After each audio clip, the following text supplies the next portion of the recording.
Hello everyone, Ashmita tales पर आपका स्वागत है। कैसे हैं आप सब? मैं पूरी उम्मीद करती हूँ आप सब हेल्दी और वेल्दी होंगे। चलिए शुरू करते हैं हमारी कहानी तेरे होने की दुआ का दूसरा अध्याय। उस हादसे को 3 साल गुजर चुके थे।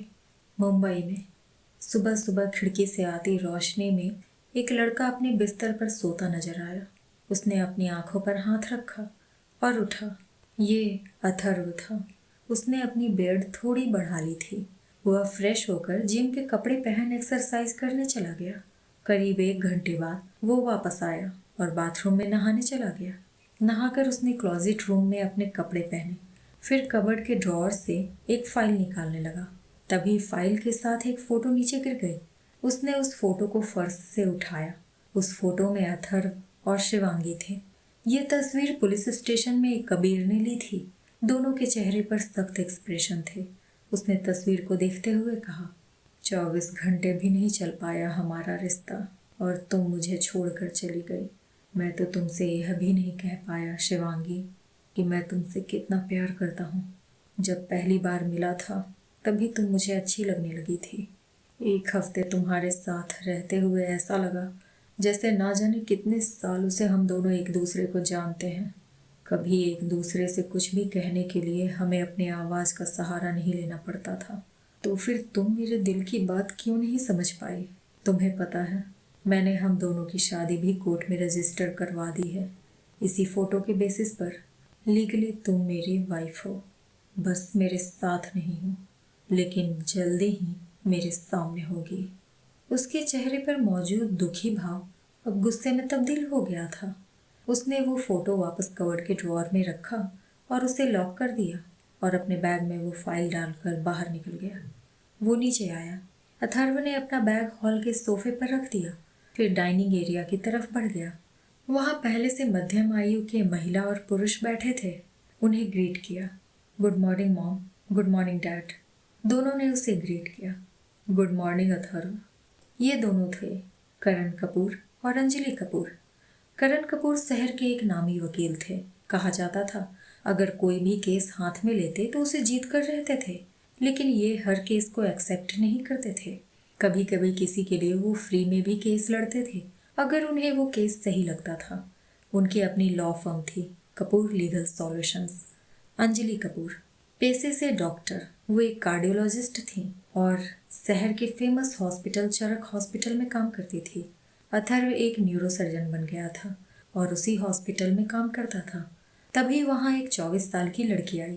उसने कहा, good morning mom, dad and भाई, नाश्ता शुरू करें? सबने उसे कहा, गुड मॉर्निंग कृतिका। ये थी कृतिका कपूर, अथर्व की बहन और लॉयर। उसने बैठते हुए कहा, डैड, कल जिस केस की डेट है उसके सारे डॉक्यूमेंट्स मैंने अरेंज कर दिए हैं। मुझे पूरा यकीन है हम ये केस जरूर जीत जाएंगे। अंजलि जी ने डांटते हुए कहा, कितनी बार कहा है, नाश्ते पर कोई काम की बात नहीं। एक यही तो वक्त होता है जब हम एक साथ बैठते हैं और उसमें भी आप दोनों अपनी बातें लेकर बैठ जाते हैं। कृतिका ने अपना एक कान पकड़ा। Sorry mom. अंजलि जी ने अथर्व से कहा, अथर्व, पता है ना आज क्या है? अथर्व ने खाते हुए पूछा, क्या किसी का बर्थडे या एनिवर्सरी है क्या? अंजलि जी ने कहा, नहीं, तुम फिर भूल गए। आज तुम्हें माया से मिलना है। मैंने कल रात ही तो तुम्हें मैसेज किया था। अथर्व ने याद करते हुए कहा, जी ठीक है। अंजलि जी ने कहा, बहुत अच्छी लड़की है माया, तुम्हें जरूर पसंद आएगी। वो पढ़ी लिखी है, अच्छी फैमिली से है और खूबसूरत भी है। आज जरूर से मिल लेना। अथर्व ने कहा, जी। सबने नाश्ता किया और सब वहां से अपने अपने काम के लिए निकल गए। शाम का वक्त। अथर्व अपने केबिन में बैठा कंप्यूटर पर कुछ पढ़ रहा था जब उसका फोन बजने लगा। उसने देखा अंजलि जी का कॉल था। उसने पिक किया। अंजलि जी ने कहा, अथर्व, भूल तो नहीं गए हो ना? आज माया से मिलना है तुम्हें। अथर्व, जो ये बात भूल चुका था, उसने झूठ बोलते हुए कहा, नहीं मॉम, बस जा ही रहा था। अंजलि जी ने कॉल कट कर दिया। अथर्व ने खुद से कहा, आज मॉम ने सोच रखा है, मुझे माया से मिलना ही पड़ेगा। उसने अपना कंप्यूटर बंद किया और केबिन से निकल गया। वो ट्रैफिक में फंसा हुआ था। तभी उसके फोन पर किसी का कॉल आने लगा। उसने देखा ईशान का कॉल था। यह अथर्व का दोस्त था जो एक सॉफ्टवेयर इंजीनियर था। उसने पिक किया। ईशान की दूसरी तरफ से आवाज आई, अथर्व, मिल गई तुम्हारी वाइफ? अथर्व ने तुरंत इंजन बंद करते हुए पूछा, सच में? ईशान ने कहा, हाँ, वो आज मुंबई आने वाली है। 1 घंटे बाद उसकी फ्लाइट वहां उतरने वाली है। अथर्व ने कहा, मुझे फ्लाइट की डिटेल्स भेज, आज मैं उससे मिलकर रहूंगा। अथर्व जो माया से मिलने जा रहा था, उसने ट्रैफिक से निकलते ही अपनी कार एयरपोर्ट की तरफ मोड़ दी। अथर्व रात को थके कदमों से घर आया। उसने देखा, हॉल में ही अंजलि जी बैठी थी। उन्होंने उसे देख पूछा, कहाँ थे? अथर्व ने सिर झुका कहा, एक इमरजेंसी आ गई थी। अंजलि जी ने कहा, झूठ मत बोलो अथर्व, मुझे पता है तुम हॉस्पिटल में नहीं थे। आज शाम को कॉल करके तुम्हें याद दिलाया कि माया से मिल लेना, लेकिन नहीं, तुम आज भी उससे नहीं मिले। तुम्हें पता भी है मुझे कितने झूठ बोलने पड़े इस वजह से। अब सच सच बताओ, कहाँ थे? अथर्व ने कहा, मेरे एक दोस्त को इमरजेंसी आ गई थी, उसे हेल्प की ज़रूरत थी, इसलिए मैं उससे मिलने गया था। अंजलि जी ने पूछा, सच बोल रहे हो? अथर्व ने हाँ में सिर हिला दिया। अंजलि जी उसके पास आते हुए पूछी, क्या तुम्हें माया पसंद नहीं है अथर्व? इतनी खूबसूरत है, अच्छी फैमिली से है, कहीं ऐसा तो नहीं तुम्हें कोई और पसंद है? अथर्व ने नजरें उठा उनकी तरफ देखा, फिर धीरे से कहा, नहीं। अंजलि जी ने उसके कंधे पर हाथ रखते हुए कहा, लगता है थक गए हो, कोई बात नहीं, जाओ आराम कर लो, हम बाद में बात करेंगे। वो सीढ़ियों की तरफ बढ़ गया। अंजलि जी ने एक गहरी सांस ली और कहा, कभी कितना चंचल था अथर्व, अब कितना सीरियस रहने लगा है। मुझे ऐसा क्यों लग रहा है वो जानबूझकर माया को अवॉइड कर रहा है? एक गहरी सांस ले वो भी अपने रूम की तरफ बढ़ गई। अथर्व अपने कमरे में आया और बाथरूम में फ्रेश हो चेंज कर बेड पर बैठ गया। असल में उसे रास्ते में ही ईशान का कॉल आया था कि उसे जो जानकारी मिली थी उसमें कुछ गलती हुई है और वो कोई और लड़की थी जिसका नाम रीवा था। वो अपने बेड पर लेटते हुए बोला, आज भी नहीं मिली तुम मुझे, माई ओनली वाइफ। उसने अपनी आंखें बंद कर ली। उसे वो दिन याद आने लगा जब उसे डीएनए रिपोर्ट्स मिले थे। ये जानने के बाद कि शिवांगी नहीं रही, वो टूट चुका था। सब उसके अंतिम संस्कार की तैयारियों में लग गए। अथर्व कबीर के साथ अस्पताल गया था उसकी बॉडी लेने। कबीर पेपर वर्क पूरा कर रहा था और वो उसकी जली हुई बॉडी के पास बैठा था। वो इतना ज़्यादा जल चुका था कि चेहरा तक नहीं पता चल रहा था। शायद वो डॉक्टर नहीं होता तो वो उसे देख भी नहीं पाता। अथर्व ने अपना हाथ उसके हाथ की तरफ किया जो पूरी तरह से जला नहीं था और सफ़ेद कपड़े से बाहर झांक रहा था। उसे वहां उसकी कलाई पर टैटू नजर आया। उसने खुद से कहा, शिवांगी के हाथ पर कोई टैटू नहीं था। उसने वार्ड बॉय को बुलाया और पूछा, इस बॉडी ने कोई ज्वेलरी पहन रखी थी? उसने नामे सिर हिला दिया। वह टेढ़े तरीके से मुस्कुराया, ये शिवांगी नहीं है, क्योंकि उसके गले में मेरी चेन जरूर होती। तो फिर डीएनए मैच कैसे हुआ? वर्तमान समय। अथर्व ने आंखें खोली। उसने कहा, मैंने दोबारा डीएनए टेस्ट करवाया और मेरा शक सही साबित हुआ। तुम मरी नहीं थी, लेकिन तब तक तुम्हारी डेथ रजिस्टर हो चुकी थी और उस रिपोर्ट को लीगल नहीं माना गया। जिस लड़की की बॉडी मिली वो लड़की पहले से मरी हुई थी। उसकी बॉडी लाकर घर में जलाई गई थी, लेकिन शायद गलती से हाथ नहीं जला। एक बार को मुझे लगा शायद सूरज सिंह ने ये खेल खेला है। बहुत पता करने के बाद पता चला इसमें उसका कोई हाथ नहीं था। इस खेल में कहीं ना कहीं तुम शामिल थी। तुम ये अकेले नहीं कर सकती। कौन साथ दे रहा था तुम्हारा, और क्यों किया तुमने ऐसा? उसने एक गहरी सांस ली। अपनी मौत का खेल क्यों खेल रही हो तुम शिवांगी? फिर उसके चेहरे पर टेढ़ी मुस्कान आ गई। कोई बात नहीं, जो चाहे वो करो, लेकिन मैं तुम्हें ढूंढ कर रहूंगा, माई डियर वाइफी। कुछ देर में उसने आंखें बंद कर ली और जल्दी ही उसे नींद आ गई। अगले दिन दोपहर का वक्त, मुंबई एयरपोर्ट। एक लड़की जिसने एक ब्लैक जींस के साथ वाइट टॉप पहन रखी थी, वो ट्रॉली में 2 बैग रखे उसे धकेलते हुए बाहर निकले। उसके कमर से थोड़े ऊपर बाल खुले थे। उसने अपने आंखों पर काला चश्मा लगा रखा था। उसकी लंबाई करीब 5 फुट 5 इंच थी। पैरों में उसने ब्लैक स्नीकर पहन रखे थे। वो बाहर निकली और अपने चेहरे से चश्मा निकाला। वो कोई और नहीं, शिवांगी थी, जिंदा और सही सलामत। बस फर्क ये था, हमेशा से अलग उसने बहुत अच्छा मेकअप कर रखा था। जिससे वो बहुत ही खूबसूरत लग रही थी। उसने चारों तरफ नजरें घुमाई। तभी उसके पास एक लड़का आया जिसने एक ग्रे कलर की हुडी के साथ ब्लू जींस पहन रखी थी। लंबाई करीब 5 फुट 10 इंच थी। शिवांगी ने उस ट्रॉली को उसकी तरफ धकेलते हुए कहा, मेरा सामान ठीक से पहुंचा देना, मैं बाद में आऊंगी। उस लड़के ने ट्रॉली पकड़ते हुए कहा, शिवी, मैं यहाँ तुझे लेने आया था, तेरे सामान को नहीं। शिवी ने कहा, मेरे साथ मेरा सामान भी तो लेने आए थे ना, उसे यहीं तो नहीं छोड़ देना, मैं थोड़ी मुंबई की हवा खाकर आऊंगी। वो ये कहकर वहां से आगे बढ़ गई। उसने बाहर एक टैक्सी ली और वहां से निकल गई। उस लड़के ने उसका सामान ले जाते हुए कहा, आदित्य बेटा चल, ये लड़की कभी कुछ नॉर्मल करती है जो तू उम्मीद कर रहा था कि नॉर्मल लड़कियों की तरह तेरे साथ जाएगी। सर को बता देता हूँ, अब वही तुम्हें देखेंगे सिवी। उसने अपना फोन निकाल किसी को मैसेज किया और एक कार के पास आकर सिवी के बैग उसमें पटकते हुए रखा। शिवी बीच पर आई थी।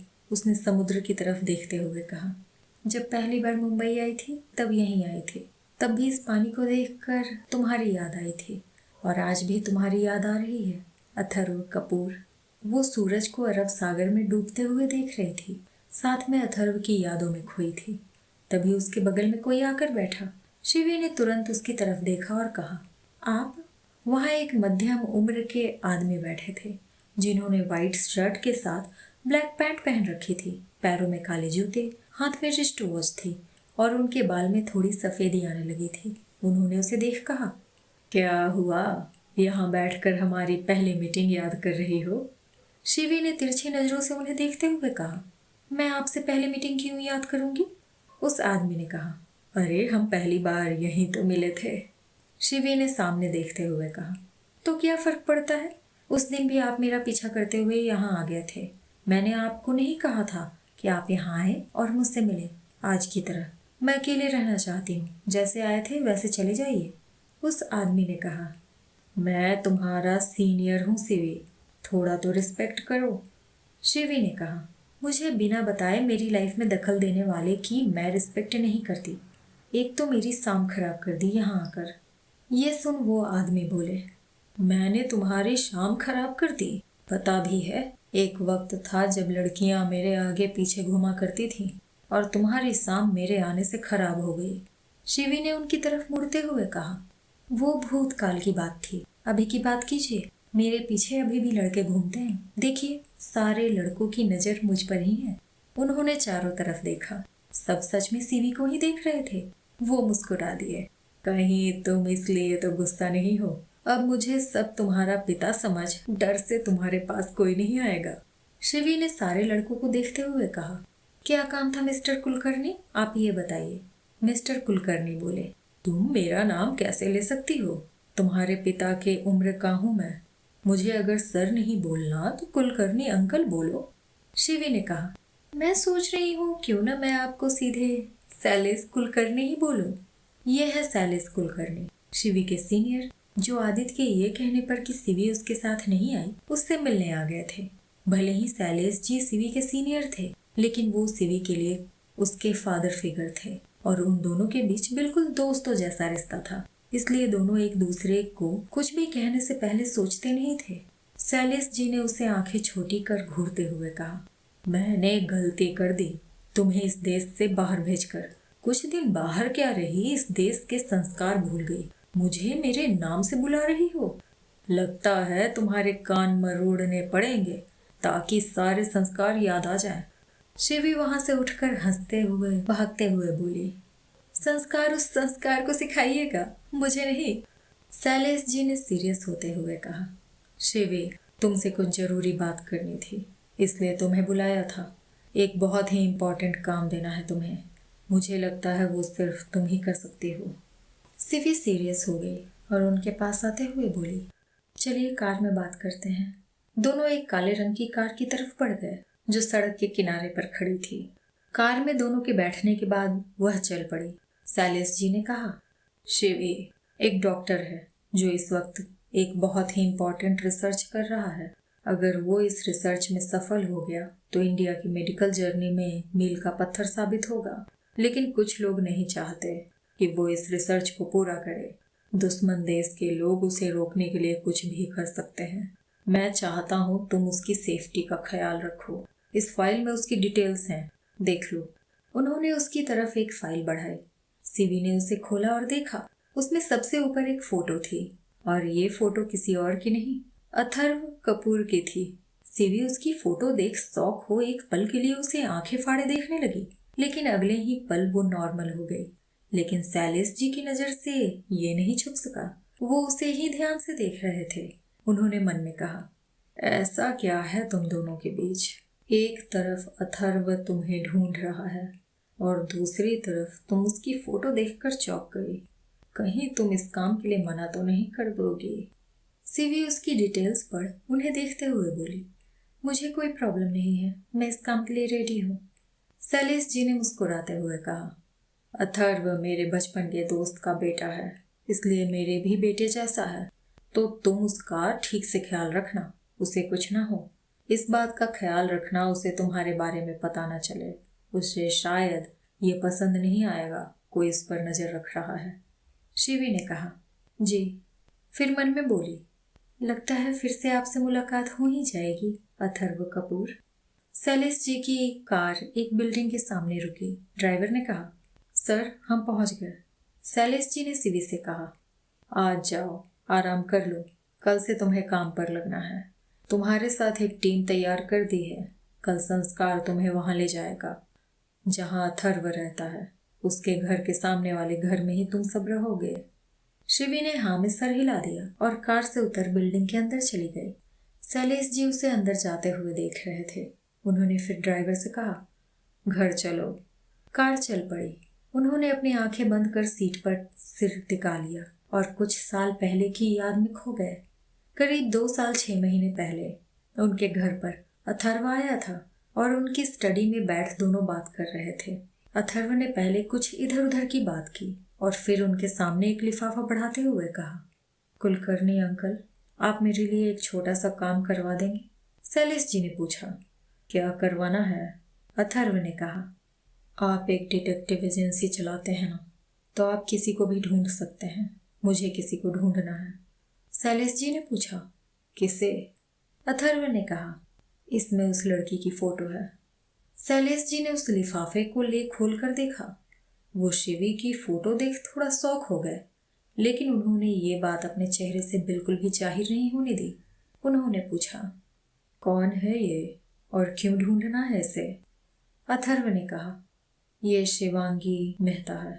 दुनिया की नज़र में वो मर चुकी है, लेकिन असलियत में जिंदा है। उसके बारे में कोई इन्फॉर्मेशन नहीं मिली। पिछले 6 महीने से उसका कोई क्लू नहीं मिला है। आप इसके बारे में पता लगवाइए।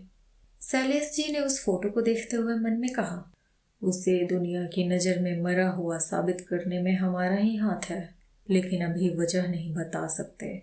हमने उसे नया नाम दिया है, शिवी, इसीलिए किसी भी रिकॉर्ड में शिवांगी नाम नहीं मिलने वाला। फिर उन्होंने उससे पूछा, वैसे क्या बिगाड़ा है इसने जो तुम इसे ढूंढ रहे हो?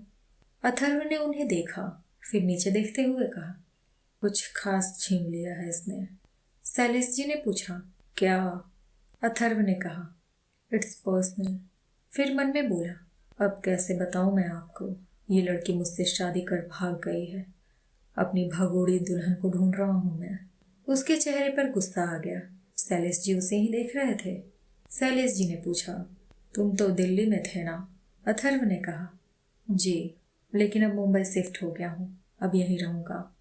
शैलेश जी ने कहा, मैं कोशिश करता हूँ उसके बारे में पता करने की, हो सकता है पता चल जाए। अथर्व खड़ा होते हुए बोला, मैं अब चलता हूँ, हॉस्पिटल जाना है, फिर कभी आऊँगा। अथर्व के जाने के बाद शैलेश जी ने उस फोटो को देखते हुए कहा, क्या किया है आपने शिवांगी कि अथर्व आपको ऐसे ढूंढ रहा है? अभी आपसे कुछ पूछ भी नहीं सकता। एक तो आप यहाँ नहीं हैं और आपके आने में टाइम है। उन्होंने किसी को कॉल कर कहा, शिवी हमें ज्वाइन करने से पहले कहाँ थी और क्या कर रही थी, इसका पता लगाओ। तभी ड्राइवर ने कार रोकते हुए कहा, सर पहुंच गए हम घर। ये सुन शैलेश जी अपनी यादों से बाहर आए और कार से उतर अपने घर में चले गए। वो अपने स्टडी रूम में आए और अपने चेयर पर बैठते हुए बोले, आने से पहले आप कानपुर में पढ़ाई कर रही थी, बनारस में मैंने आपसे मिलने के लिए संस्कार को भेजा था। फिर अथर्व से आप कब मिली? जानते तो हैं आप दोनों एक दूसरे को, लेकिन कैसे? फिर एक गहरी सांस ले कहा, ये आप दोनों की पर्सनल लाइफ का मैटर है, मुझे इसमें नहीं पड़ना चाहिए। एक फ्लैट के एक रूम में शिवी बेड पर लेटी हुई थी। उसने खुद से कहा, हम फिर से मिलने वाले हैं अथर्व कपूर, लेकिन दूर से। शिवी अपने साइड टेबल पर पड़ी फाइल उठाई जिसमें अथर्व की डिटेल्स थी। उसने उसमें उसकी फोटो देखते हुए कहा, अभी क्या कर रहे होगे तुम? क्या मैं तुम्हें याद भी हूँ? 3 साल हो गए हैं तुमसे मिले, तुम्हें देखे। अब तक तो मेरी मौत को सच मानकर भूल भी चुके होगे। हमारा अनचाहा रिश्ता उसी दिन खत्म हो गया। वैसे इसमें तुम्हारी शादी के बारे में कुछ नहीं लिखा है, तो क्या तुम अभी भी सिंगल हो? उसके चेहरे के सामने एक नजारा आ गया। हॉस्पिटल के कॉरिडोर में अथर्व थके कदमों से जा रहा था। आखिर में वो एक शवगृह में चला गया। शिवांगी ने अपने चेहरे पर काले रंग का मास्क लगा रखा था। उसने अपने पड़ोस में खड़े लड़के से पूछा, क्या उन्हें मेरी मौत का यकीन हो गया? उस लड़के ने भी मास्क लगा रखा था। वो बोला, हाँ, डीएनए रिपोर्ट काफी थी। आज तुम्हारा अंतिम संस्कार है, चाहो तो तब तक रुक सकती हो। शिवांगी ने दूसरी तरफ मुड़ते हुए कहा, जरूरत नहीं है, मरे हुए लोग रिश्तों के पीछे नहीं भागते। उस लड़के ने पूछा, मुझे बताया गया था तुम्हारा इस दुनिया में कोई नहीं है, लेकिन इन 2 लड़कों के चेहरे के एक्सप्रेशन सिर्फ किसी जानने वाले को खोने जैसे नहीं लग रहे। शिवांगी ने कहा, कभी कभी कुछ रिश्ते बहुत कॉम्प्लिकेटेड होते हैं, तुम नहीं समझोगे। दोनों में से एक बॉयफ्रेंड है क्या? उसने पूछा। शिवांगी ने उसकी आंखों में देखते हुए कहा, नहीं। फिर मन में बोली, हस्बैंड है वो, एक रिश्ता जो मजबूरी में बंधा, उसका खत्म हो जाना ही बेहतर है। उसने अपने गले में अथर्व के डाले चेन को हाथ में ले लिया। लेकिन फिर भी शायद मैं इस रिश्ते को भूल नहीं पा रही, इसलिए इसे अपने साथ रखा हुआ है अभी तक। वह आगे बढ़ गई और वो लड़का उसके पीछे। वह अपनी यादों से बाहर आई और उस फाइल को सीने से लगाते हुए बोली, शिवांगी मेहता मर चुकी है, अब मैं सिवी हूँ। मेरी जिंदगी का मकसद कुछ और है, एक सच जिससे अनजान हूँ उसे दुनिया के सामने लाना है। अगली सुबह शिवांगी अपने बेड पर सो रही थी, तभी उसकी नींद उसके दरवाजे पर किसी के जोर जोर खटखटाने से खुली। वो चिढ़ते हुए बैठ गई और बोली, आ रही हूँ, कौन है जिसे अपनी जान प्यारी नहीं है? उसने दरवाजा खोला। सामने एक लंबा चौड़ा लड़का खड़ा था, गेहुआ रंग। उसने ब्लैक शर्ट के साथ ब्लैक जींस पहन रखी थी। शिवांगी ने उसे घूरते हुए कहा, संस्कार, कोई संस्कार है तुम में या नहीं? ऐसे एक लड़की के फ्लैट में सुबह सुबह बिना परमिशन घुस कर? संस्कार ने हंसते हुए कहा, मेरे संस्कार बिल्कुल सही हैं। मैंने तो बस पुराने पासवर्ड से दरवाजा खोलने की कोशिश की, देखा तो खुल गया। तुमने दरवाजे का पासवर्ड चेंज नहीं किया था, इसलिए मुझे लगा तुम्हें कोई प्रॉब्लम नहीं है मेरे अंदर आने से। वो जाते हुए हॉल के सोफे पर बैठ गया। शिवांगी उसके पीछे आई और बोली, बाहर एक स्विच है जिसे डोर बेल कहते हैं, उसका यूज नहीं पता क्या? संस्कार ने उसे देखा, अब क्या चाहती हो, बाहर जाकर उसे दबा कर आओ? शिवांगी ने उंगली से दरवाजा दिखाते हुए कहा, हाँ, जाओ दबा कर आओ। संस्कार ने मुस्कुरा कर कहा, तुम्हें क्या लगता है मुझे नहीं पता?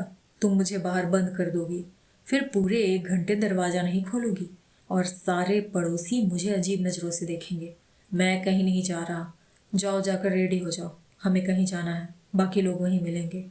शिवी पैर पटकते हुए वापस रूम में चली गई और अपना दरवाजा जोर से बंद किया। ये देख संस्कार ने कहा, दरवाजा क्यों तोड़ रही हो? सबका हिसाब देना पड़ता है। अपना फ्लैट नहीं है तो बस तोड़ फोड़ मचाओ। चलो कुछ नाश्ता बनाया जाए, भूखे पेट दिमाग काम नहीं करता। वो किचन में चला गया। उसने अपने लिए सैंडविच और कॉफी बनाई और टेबल पर रखा। वो खुद चेयर खींचकर बैठा और सैंडविच उठाने ही वाला था कि एक हाथ आया और उस सैंडविच को उठा लिया। उसने उस तरफ देखा, वो कोई और नहीं, शिवांगी थी। उसने कहा, थैंक्स, मेरे लिए तुमने नाश्ता और कॉफ़ी बनाई, मुझे सच में बहुत भूख लगी थी। उसने कॉफ़ी का कप उठाया और उससे एक सिप ले ली।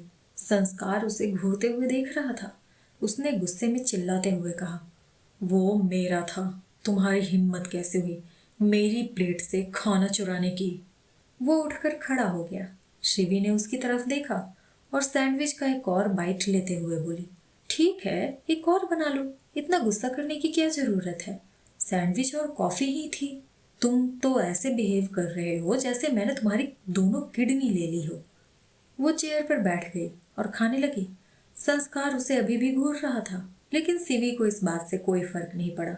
संस्कार उसके पास आया और उसे बांह से पकड़ खड़ा कर बोला, मेरा सैंडविच वापस करो। शिवांगी ने बड़ी मुश्किल से कॉफी को गिरने से बचाया। फिर अपने हाथ में देखा, वहां आखिरी टुकड़ा बचा था सैंडविच का। उसने उसे मुंह में डाला और कहा, अब वो मेरे मुंह में चला गया। वो कप नीचे रख उसे चबाने लगी। संस्कार ने उसे अपनी तरफ पलटा और कहा, निकालो उसे, कितने प्यार और मेहनत से मैंने बनाया था उसे और तुमने खा लिया।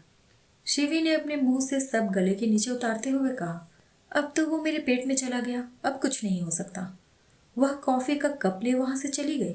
संस्कार उसके पीछे आया और सोफे पर बैठकर बोला, मुझे अभी के अभी दूसरा सैंडविच बना कर दो, वरना मैं यहाँ से कहीं नहीं जाऊंगा। फिर सर को बोलूंगा तुम मेरे साथ चलने के लिए मानी नहीं। शिवी ने कहा, ठीक है, बैठे रहो, मैं खुद चली जाऊंगी, मुझे एड्रेस पता है। संस्कार ने मन में कहा, इसे उस अथर्व कपूर का एड्रेस सर ने दे दिया होगा, वो तो खुद चली जाएगी।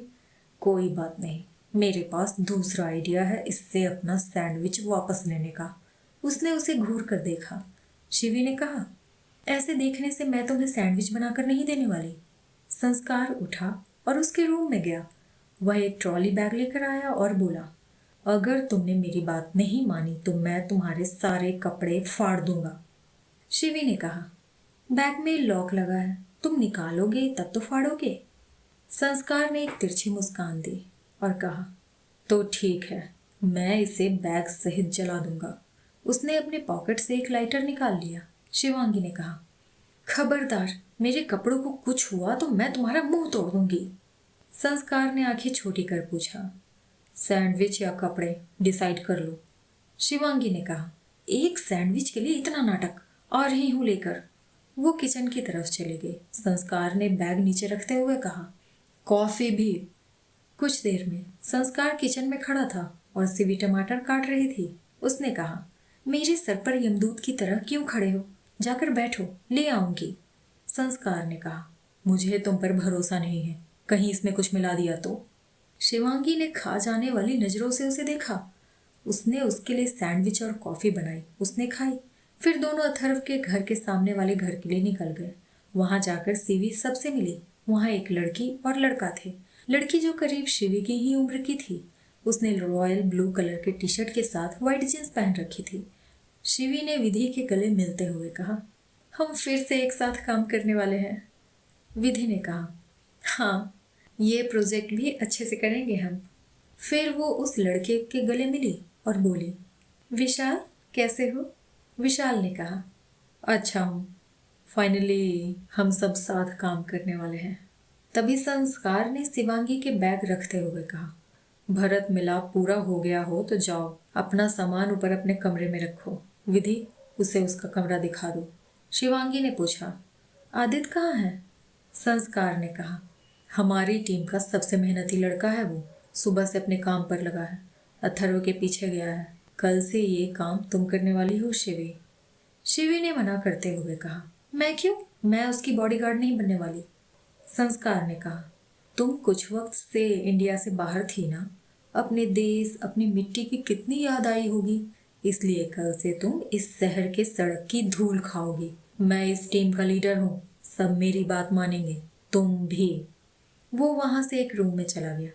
शिवी ने उसे देखते हुए कहा, टीम लीडर है तो क्या सब पर ऐसे अपने ऑर्डर झाड़ेगा? सिर्फ नाम संस्कार है, संस्कार है नहीं इसमें। एक लड़की को सड़क की धूल फकवाएगा। वो भी विधि के साथ ऊपर वाले कमरे में चली गई। रात को सिवी छत पर पेट के बल लेटकर दूरबीन से सामने वाले घर में देख रही थी। वह चिढ़ी हुई लग रही थी, क्योंकि शायद जिसे वो ढूंढ रही थी वो नजर नहीं आया था। उसने चिढ़ते हुए कहा, आदित्य ने तो कहा था वो घर आ गया है, तो दिख क्यों नहीं रहा? तभी उसे सीढ़ियों से कोई फर्स्ट फ्लोर पर आता दिखा। शिवी ने उसे देख खुश होते हुए कहा, दिख गया। वो अथर्व था। उसने नेवी ब्लू टी शर्ट के साथ ब्लू लोअर पहन रखा था। चौड़ा कंधा, लंबी कद काठी, तीखी नाक और आंखों पर चश्मा। वो वहाँ हॉल में सोफे पर बैठकर अपने फ़ोन में कुछ देखने लगा, फिर अपने रूम में जाने के लिए उठ गया। वो सीवी को दिखना बंद हो गया था। उसने खुद से कहा, ये तो फिर से गायब हो गया। तभी उसके बगल से आवाज आई, कौन गायब हो गया? सीवी चौंक गई। उसके हाथ से दूरबीन नीचे गिर गया। उसने बगल में देखा, संस्कार ठीक उसके बगल में बैठा था। संस्कार ने दूरबीन उठाकर उसे देखते हुए कहा, इसे गिराकर तोड़ क्यों रही हो? तुम्हें पता है ना, हमें हर सामान का हिसाब देना होता है। क्या बोलूंगा, कैसे टूटा? फिर दूरबीन के ठीक होने पर बोला, बच गया। सिवी ने उसे देखते हुए कहा, तुम भूतों की तरह ऐसे प्रकट कैसे हो गए? मुझे पता क्यों नहीं चला? संस्कार ने उसे आंखें छोटी कर देखते हुए कहा, सच सच बताओ, ऐसा क्या देख रही थी तुम कि तुम्हें मेरे आने तक का पता नहीं चला? इतनी ट्रेनिंग देने का क्या फायदा हुआ जब तुम मेरी आहट तक नहीं फील कर पाई? सिवी ने कहा, वो मैं बस हर जगह नजर रख रही थी, सेफ्टी के लिए। संस्कार ने कहा, झूठ, कहीं तुम उस लड़के पर तो नजर नहीं रख रही थी, अथर्व कपूर? सिवी अपनी चोरी पकड़े जाने पर बोली, वो मैं उसकी फिजीक देख रही थी ताकि कल से उसे पीछे आगे दाएं बाएं हर तरफ से पहचान सकूं। वो दूर चला गया तो काम आएगा। फिर खड़े होते हुए बोली, मैं सोने जा रही हूँ, कल से बहुत काम है मुझे। वो वहां से नीचे चली गई। संस्कार ने उसे जाते देख कहा, सोने का बहाना। वो सच तो नहीं कह रही थी, मेरे सवालों से बचने के लिए भाग गई। वैसे ये अथर्व कपूर को कहीं तो देखा है, लेकिन याद नहीं आ रहा कहाँ। अगले दिन सीवी ब्लैक टी शर्ट के साथ ब्लैक जींस और ब्लैक जैकेट पहन बाइक की हेलमेट ले नीचे आई। आदित्य ने पूछा, तुम बाइक से जाने वाली हो? शिवांगी ने कहा, कार में हेलमेट लगाते हैं नहीं ना, तो पूछ क्यों रहे हो बच्चों वाले सवाल? वो गैरेज के दरवाजे की तरफ बढ़ गई। सीवी बाइक ले एक साइड रोड में खड़ी थी। वहां से एक कार के गुजरते ही वो उसके पीछे हो गई। उस कार में ही अथर्व ही था। शाम को अथर्व माया से मिलने गया। शिवी भी उसी रेस्टोरेंट के एक टेबल पर बैठ गई। तभी एक लड़की पीच कलर के वन पीस ड्रेस में वहां आई और अथर्व के गले लग गई। शिवांगी मेनू को अपने सामने किए आंखें फाड़े दोनों को देखने लगी। उसने मन में कहा, लगता है उसकी गर्लफ्रेंड है। तो तुझे क्या लगा था? अभी तक वो तुम्हारी याद में दुखी हो रहा होगा। लेकिन फिर खुद से सवाल करती हुई बोली, मुझे क्यों फर्क पड़ रहा है, गर्लफ्रेंड हो या बीवी? कुछ दिन की बात है, फिर वो अपने रास्ते और मैं अपने। तभी वेटर ने आकर कहा, मैडम आपकी कॉफ़ी। शिवांगी ने धीरे से उसे स्माइल दिया, फिर अपने चेहरे पर मास्क लगा कॉफ़ी का कप पकड़ बैठ गई। बात करते करते जैसे ही माया ने अथर्व का हाथ पकड़ा, शिवांगी का हाथ कप पर कस गया। वह आंखें छोटी कर उसे घूर रही थी। तभी अथर्व ने मुड़कर उसकी तरफ देखा। वो बगल में लगे शीशे से बाहर देखने लगी। माया ने कहा, मैंने आपके बारे में इतना सुन लिया है कि ऐसा लगता है जैसे आपको जानती हूँ। अथर्व ने कहा, तो क्या आपको पता है मैं पहले से शादीशुदा हूँ? माया अवाक उसे देखने लगी। वो मुस्कुराया। एक लड़की थी, जिंदगी ने मिलवाया था और दिल ने उसे जीवन साथी मान लिया। माया ने पूछा, तो वो अब कहाँ है? मतलब आप दोनों साथ नहीं हुए? अथर्व मुस्कुराया। दुनिया की नज़र में वो मर चुकी है, लेकिन मेरे लिए अभी भी जिंदा है। माया ने पूछा, कैसे? अथर्व ने उसे देखा तो वो बोली, आपको भी उसे भूल जाना चाहिए। अथर्व बोला, काश उसे भूलना आसान होता, लेकिन आप जानती होंगी, जो इंसान आपके साथ कुछ गलत करे उसे भूलना आसान नहीं होता। माया ने पूछा, क्या किया उसने? अथर्व मुस्कुराया, लेकिन जवाब नहीं दिया। माया बोली, आप फिक्र मत कीजिए, मेरा प्यार आपको सब भूलने में मदद करेगा। अथर्व हैरानी से उसे देखने लगा। अगले दिन सुबह नाश्ते की टेबल पर अथर्व आया और चेयर पर बैठते हुए उसने सबको गुड मॉर्निंग विश किया। अंजलि जी ने कहा, माया के फादर का कॉल आया था। माया तुमसे मिलकर बहुत खुश है, उसे तुम पसंद हो। अगर तुम कहो तो मैं बात आगे बढ़ाऊं। अथर्व ने मन में कहा, मैंने उससे साफ साफ कहा था कि मैं अपने पहले प्यार को नहीं भूल पाया हूँ और उससे शादी नहीं कर सकता। फिर भी उसने हाँ क्यों किया? उसने कहा, मैं थोड़ा वक्त लेना चाहता हूँ माँ, अभी हम दोनों एक दूसरे को जानते हैं कितना है। करण जी ने कहा, सही कह रहा है वंजना, ऐसे मामलों में जल्दबाजी ने अच्छी नहीं होती। दोनों एक दूसरे से मिलेंगे, समझेंगे, फिर शादी के बारे में सोचेंगे तो अच्छा होगा। अथर्व ने राहत की सांस ली। अभी तो बात टाल दी है, लेकिन कितने दिन? शिवांगी, अगर जल्दी नहीं मिली मुझे तुम तो बहुत बड़ी प्रॉब्लम हो जाएगी। तुम्हें जिंदा साबित करने के लिए कोई सबूत नहीं है मेरे पास, इसलिए हमारा मैरिज सर्टिफिकेट मेरी शादी नहीं रोक पाएगा। इधर सीवी को संस्कार ने कहा, कल सड़क की हवा खा ली, आज से तुम्हारा दूसरा असाइनमेंट है। सीवी ने पूछा, क्या? संस्कार ने कहा, आज से तुम चरक हॉस्पिटल में एज ए फिजियोथेरेपिस्ट काम करोगी। ये रहा तुम्हारा आइडेंटिटी कार्ड। उसने उसकी तरफ एक कार्ड बढ़ा दिया। सीवी ने देखा, उसमें उसका पूरा नाम शिवांगी मेहता लिखा था। उसने कहा, तुमने मेरा असली नाम क्यों लिखवाया है और मैं ही क्यों? आदित्य ने कहा, क्योंकि यहाँ पर सिर्फ तुम हो जो एक्चुअली में इसमें नॉलेज रखती हो, इसलिए सोचा तुम्हारी असली स्किल ही यूज़ कर लेते हैं। इसके अलावा कहाँ ही यूज़ होती। संस्कार ने कहा, जाकर कपड़े चेंज कर लो, आज बाइक से नहीं कार से जाओगी तुम। शिवी ने खुद को देखते हुए कहा, किसने कहा ये कपड़े पहन मैं कार में नहीं बैठ सकती? आदित्य ने कहा, कार में बैठ सकती हो लेकिन ड्यूटी पर नहीं जा सकती, सबको लगेगा तुम वहां सबको पीटने गई हो। शिवी मुंह बनाते हुए चेंज करने चली गई। वह एक कुर्ती के साथ प्लाजो पहन कर आई और बोली, अब लग रही हूं मैं सभ्य सुशील संस्कारी। आदित्य ने कहा, इतने अच्छे कपड़े हैं लेकिन वो भी तुम्हारे अंदर की बेरहम इंसान को नहीं छुपा पाए। शिवी ने उसे घूर कर देखा और कहा, मैं पहले दिन लेट नहीं होना चाहती। ये कहकर वो वहां से चली गई। हॉस्पिटल में शिवी ने ज्वाइन कर लिया और काम करने लगी। दिन बीतने लगे। अथर्व कभी कभी माया से बात करता ताकि उसकी गलतफहमी दूर कर सके कि वो उसके लिए शिवांगी को भूल जाएगा।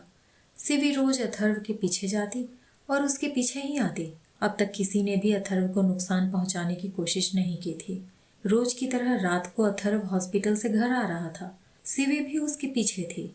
तभी रेड लाइट आने पर एक तीन मुहाने पर उसने कार रोकी। उससे कुछ दूर पर शिवी ने भी कार रोकी। अथर्व के कार के आगे एक टेम्पो था और उसके पीछे एक कार शिवी और उसके कार के बीच थी। शिवी संस्कार से बात कर रही थी। तभी उसकी नजर दूसरी सड़क पर खड़ी टेम्पो पर पड़ी। उसमें बैठे ड्राइवर ने मुंह पर फेस मास्क लगा रखा था। वो अथर्व की कार को देख रहा था, साथ ही किसी से फोन पर बात कर रहा था। उसने अचानक रेड लाइट होने के बावजूद अपना टेम्पो स्टार्ट किया। ये देख शिवी ने फोन पर कहा, कम हियर राइट नाउ। उसने अपनी कार स्टार्ट कर ली। वो टेम्पो अथर्व की कार की तरफ बढ़ रहा था। अथर्व की नज़र भी उस पर गई। वह अपनी कार को स्टार्ट कर पीछे करने लगा, लेकिन उसकी कार पीछे की कार से टकराकर रुक गई। उसने अपनी आंखें बंद कर ली। थोड़ी देर बाद एक जोर की आवाज़ आई। क्या जिस खतरे से बचाने के लिए शिवांगी अथर्व के साथ थी, वो खतरा उस तक पहुंच गया? क्या होगा अब अथर्व का? जानने के लिए सुनते रहिए ये कहानी तेरे होने की दुआ। थैंक यू सो मच इस वीडियो को यहाँ तक देखने के लिए। अगर आपको ये कहानी पसंद आ रही है तो इस वीडियो को लाइक कीजिए, अपने विचार कमेंट सेक्शन में लिखिए। इस चैनल को सब्सक्राइब और शेयर कर प्लीज़ इससे अपना सपोर्ट दिखाइए, मुझे इसकी बहुत ज़रूरत है। मैं मिलती हूँ इस कहानी के अगले भाग के साथ बहुत जल्द। तब तक के लिए take care and bye bye.